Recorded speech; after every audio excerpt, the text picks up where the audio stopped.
नमस्कार दोस्तों, स्वागत है आप लोगों का अपने YouTube channel VNKD study portal पर। जैसा कि आप सभी जानते हैं, हम लोग सीटेट के एग्ज़ाम को ध्यान में रखते हुए NCERT का सीजे स्टार्ट किए हैं। आज हम लोग क्लास 6 का ज्योग्राफी का देखिए अंतिम चैप्टर पढ़ेंगे। चैप्टर का नाम है हमारा देश भारत। देखिए दोस्तों, इससे पहले हम लोग क्लास 6 का हिस्ट्री कंप्लीट कर चुके हैं और देखिए साथ ही पॉलिटी भी कंप्लीट कर चुके हैं और आज हम लोगों का ज्योग्राफी भी कंप्लीट हो जाएगा। इसलिए यदि आप लोग पीछे के सभी वीडियो नहीं देखे हैं और देखना चाहते हैं तो आप लोगों को चैनल के प्लेलिस्ट में वह सभी वीडियो मिल जाएगा, वहाँ से जाकर आप लोग देख लीजिएगा। देखिए दोस्तों, जितना भी हमने वीडियो बना चुका है आज तक वह सभी आप लोग देख लीजिएगा, क्योंकि देखिए सीटेट में जो प्रश्न पूछे जाते हैं केवल व केवल NCERT से ही पूछे जाते हैं। इसलिए आप लोग पीछे के सभी वीडियो जरूर देख लीजिएगा। और देखिए आज हम लोग जो है क्लास 6 का ज्योग्राफी का अंतिम चैप्टर पढ़ेंगे, यानी कि आज हमारा ज्योग्राफी भी कंप्लीट हो जाएगा।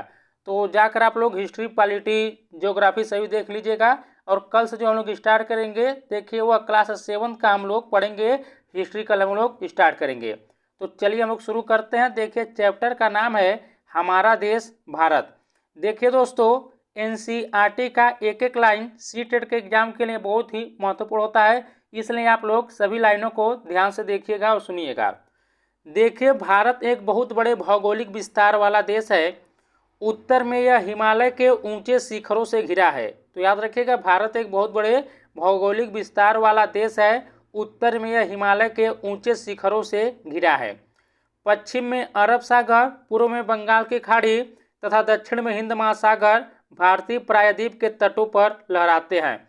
देखिए दोस्तों, सीटेट में जो कथन वाले प्रश्न बनते हैं इन्हीं लाइनों में से बनते हैं, इसलिए इनको ध्यान से देखिए। देखिए उत्तर में यह हिमालय के ऊंचे शिखरों से घिरा है, और देखिए पश्चिम में अरब सागर, पूर्व में बंगाल की खाड़ी तथा दक्षिण में हिंद महासागर भारतीय प्रायद्वीप के तटों पर लहराते हैं।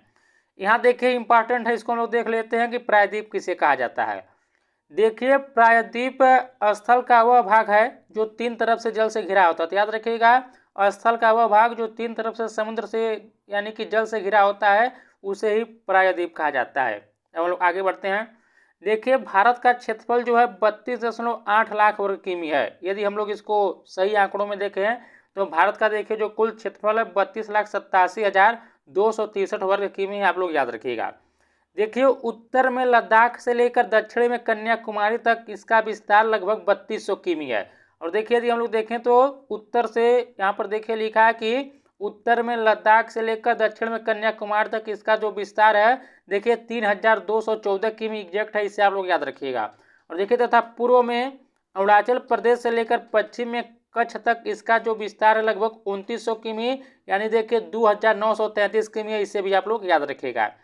तो देखिए एक एक लाइन बहुत ही इंपॉर्टेंट है, एक बार हम लोग फिर रिवीजन कर लेते हैं। देखिए भारत का जो क्षेत्रफल है 32.8 लाख वर्ग किमी है। और देखिए उत्तर में कहाँ से, लद्दाख से लेकर दक्षिण में कन्याकुमारी तक इसका जो विस्तार है 3200 किमी है। और देखिए पूर्व में अरुणाचल प्रदेश से लेकर पश्चिम में कच्छ तक यानी गुजरात तक इसका विस्तार लगभग 2900 किमी है, इसे आप लोग याद रखिएगा।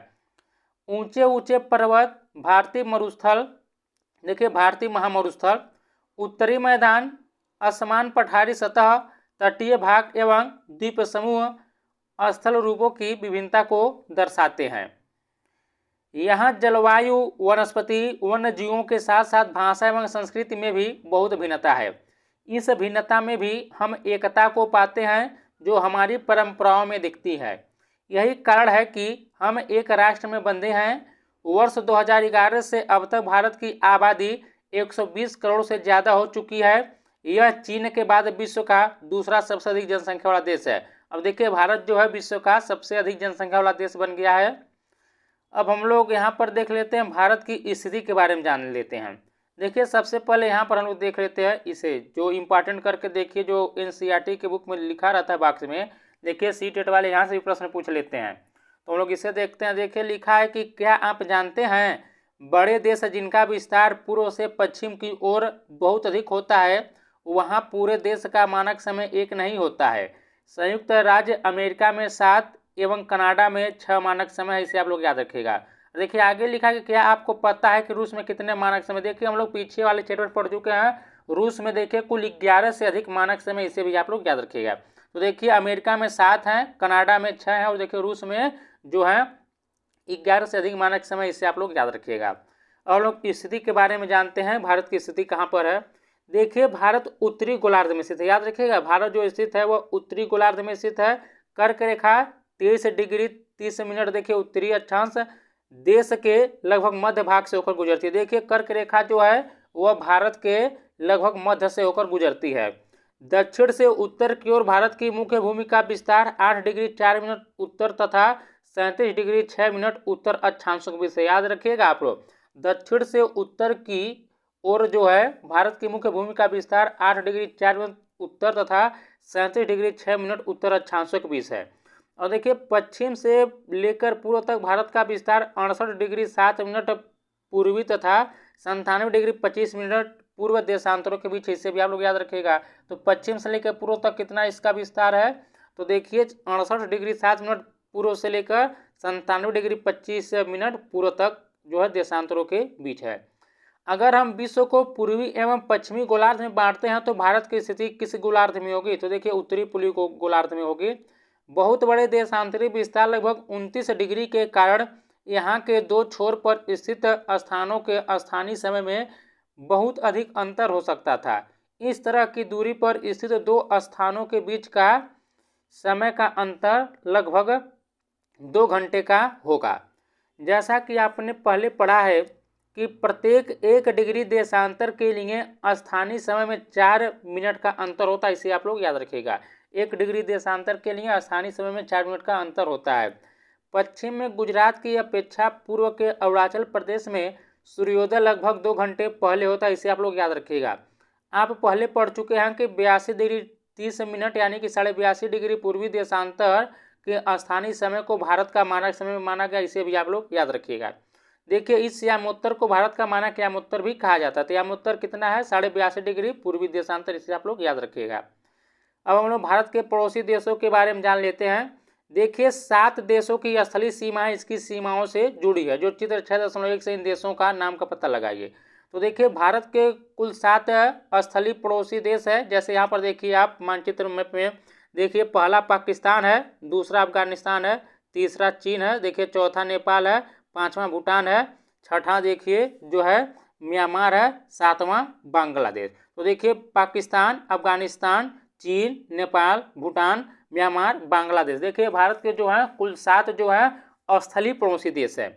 और देखिए 2 और पड़ोसी देश हैं जो समुद्र से लगते हैं, जैसे देखिए एक मालदीव है और एक देखिए श्रीलंका है। ये दोनों जो हैं यह समुद्र से सीमा बनाते हैं, भी आप लोग याद रखिएगा।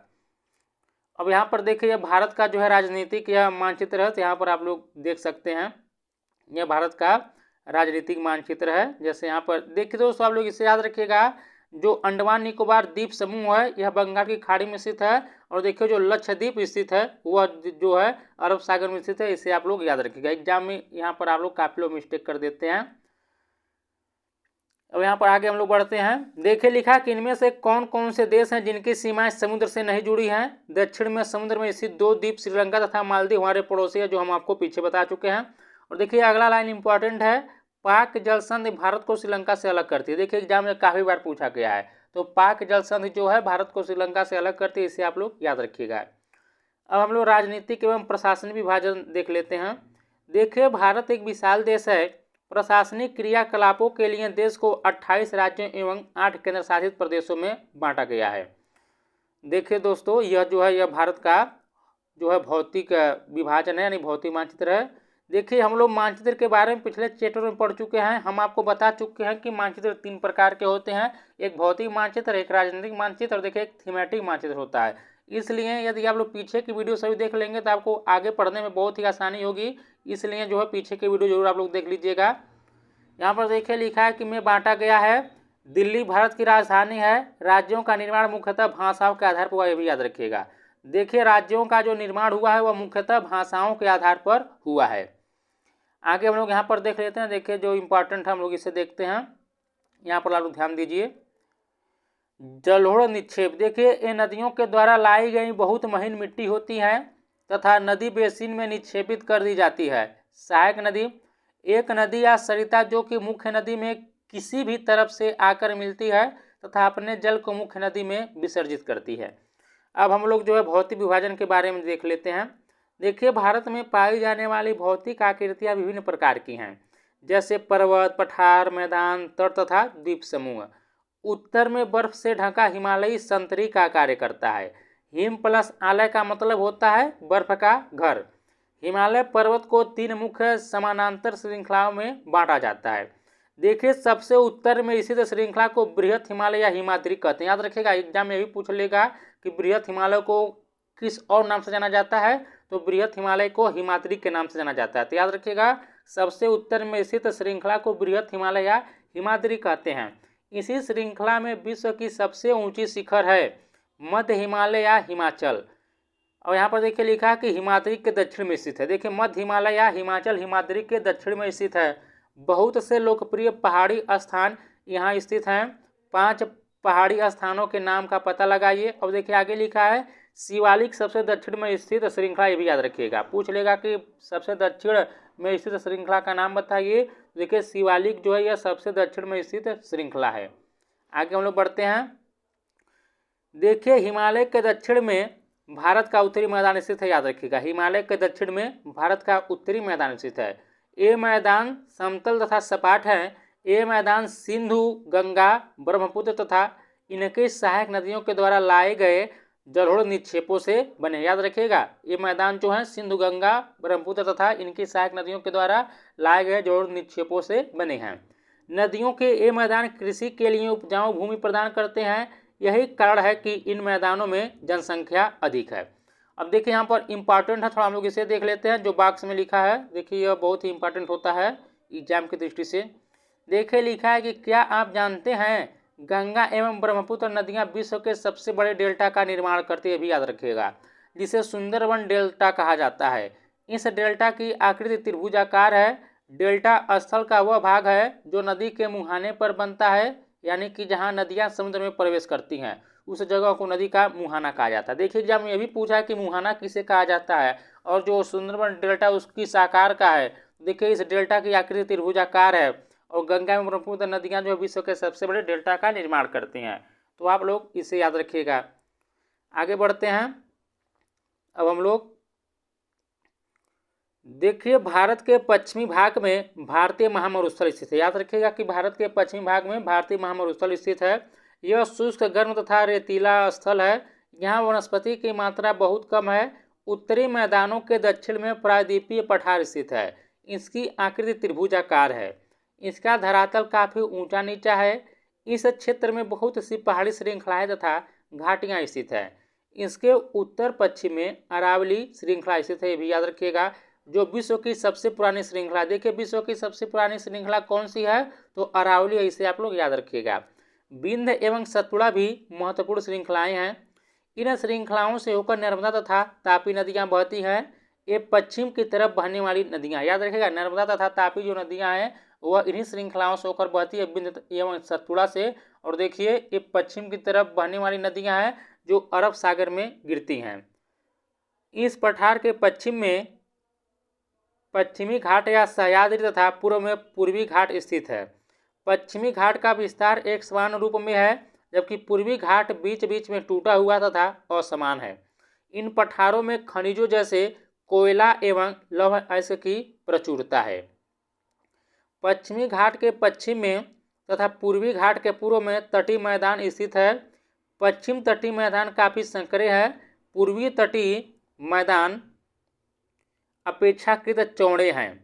वहाँ पूर्व की ओर बहने वाली कई नदियाँ हैं। महानदी गोदावरी, कृष्णा तथा कावेरी बंगाल की खाड़ी में गिरती है। देखिए दोस्तों, यह नदी के बारे में एग्जाम में पूछा गया था, आप लोग याद रखिएगा। महानदी गोदावरी, कृष्णा तथा कावेरी जो नदियाँ हैं यह बंगाल की खाड़ी में गिरती हैं। ये नदियाँ अपने मुहाने पर उपजाऊ डेल्टा का निर्माण करती हैं। बंगाल की खाड़ी में गंगा ब्रह्मपुत्र नदियों के मुहाने पर सुंदरबन डेल्टा स्थित है। इसे भी आप लोग याद रखिएगा। तो बंगाल की खाड़ी में गंगा एवं ब्रह्मपुत्र नदियों के मुहाने पर सुंदरबन डेल्टा स्थित है। यहाँ पर देख सकते हैं आप लोग, यह प्रवाल द्वीप है, आप लोग को दिखाई दे रहा होगा, ये सब प्रवाल द्वीप हैं। इसके बारे में हम लोग चलिए देख लेते हैं कि प्रवाल द्वीप क्या होते हैं। तो हम लोग इस बॉक्स को देखते हैं। देखिए, यहाँ लिखा है कि क्या आप जानते हैं प्रवाल छोटे समुद्री जंतुओं के कंकाल हैं। याद रखिएगा, प्रवाल जो है वह छोटे समुद्री जंतुओं के कंकाल हैं, जिसे पॉलिप कहा जाता है। जब जीवित पॉलिप मरते हैं तब उनका कंकाल बच जाता है। अन्य पॉलिप की वृद्धि इन ठोस कंकालों के ऊपर होती है, जो बढ़ते बढ़ते काफ़ी ऊंचे होते जाते हैं तथा इस प्रकार प्रवाल द्वीपों का निर्माण करते हैं। तो आप लोग यहाँ पर देख सकते हैं, यह जो है प्रवाल द्वीप है। आगे अब हम लोग बढ़ते हैं, नीचे देखते हैं हम लोग। देखिए यहाँ पर लिखा है कि भारत में 2 द्वीप समूह भी हैं। देखिए लक्षद्वीप द्वीप समूह अरब सागर में स्थित है। एक केरल के तट से कुछ दूर स्थित प्रवाल द्वीप है। ये भी याद रखिएगा कि जो लक्षद्वीप द्वीप समूह है यह अरब सागर में स्थित है, यह केरल के तट से कुछ दूर स्थित प्रवाल द्वीप है। और देखिए दूसरा अंडमान एवं निकोबार द्वीप समूह है, भारत से दक्षिण पूर्व दिशा में बंगाल की खाड़ी में स्थित है, जो हम लोग को पीछे बता चुके हैं। देखिए लिखा है कि क्या आप जानते हैं कि कौन सा द्वीप समूह वर्ष 2004 में सुनामी से प्रभावित हुआ था। समाचार पत्रों तथा लोगों से बातचीत के जरिए जानकारी प्राप्त कीजिए। देखिए जब सुनामी भारतीय तट से टकराई थी तो किस प्रकार लोगों ने अलग अलग तरीके से इनका चुनौती का सामना किया था। देखिए हम इसके बारे में जो है सुनामी के बारे में पिछले वाले चैप्टर में पढ़ चुके हैं, एक बार आप लोग देख लीजिएगा, वहाँ से आप लोगों को स्पष्ट हो जाएगा। देखिए सुनामी जो होता है एक विशाल सागरीय तरंग है जो समुद्र तल पर भूकंप के कारण उत्पन्न होते, याद रखिएगा। तो जो सुनामी होता है एक विशाल सागरीय तरंग है जो समुद्र तल पर भूकंप के कारण उत्पन्न होते हैं। तो देखिए चैप्टर हम लोग का खत्म हो चुका है। और देखिए यहाँ पर जो है प्रश्न जो है आपको सही चिन्हित करना है, इसका जवाब हम कमेंट बॉक्स में दीजिएगा। जैसे दिया कि हिमालय के सबसे दक्षिणी भाग को क्या कहा जाता है। देखिए हम आपको पढ़ा चुके हैं, सह्याद्री को अन्य किस नाम से जाना जाता है। पाक जल संधि किन देशों के बीच है, तो याद रखिएगा पाक जल संधि भारत और श्रीलंका के बीच में है, इसे आप लोग याद रखिएगा। और बाकी इन दोनों का जवाब हमें कमेंट बॉक्स में दीजिएगा। तो देखिए दोस्तों आज हम लोग जो है क्लास 6 का ज्योग्राफी भी कंप्लीट कर चुके हैं। और देखिए अब तक हम लोग हिस्ट्री, पॉलिटी और ज्योग्राफी तीनों कंप्लीट कर चुके हैं। अब जो कल हम लोग पढ़ेंगे वो क्लास 7 का हम लोग हिस्ट्री स्टार्ट करेंगे। तो दोस्तों यदि आप लोगों को यह वीडियो अच्छा लगा है तो प्लीज़ वीडियो को लाइक कर दीजिएगा, शेयर कर दीजिएगा और साथ ही चैनल को भी सब्सक्राइब कर लीजिएगा। और देखिए दोस्तों आप लोग वीडियो को ना ही शेयर करते हैं, ना ही लाइक करते हैं और ना ही चैनल को सब्सक्राइब करते हैं। तो थोड़ा देखिए दोस्तों हमें भी सपोर्ट करते रहिए ताकि मैं आप लोगों के लिए और अच्छे से अच्छे कंटेंट देता रहूँ। तो मिलते हैं हम लोग जो है अगले चैप्टर में, तब तक के लिए नमस्कार, जय हिंद, जय भारत।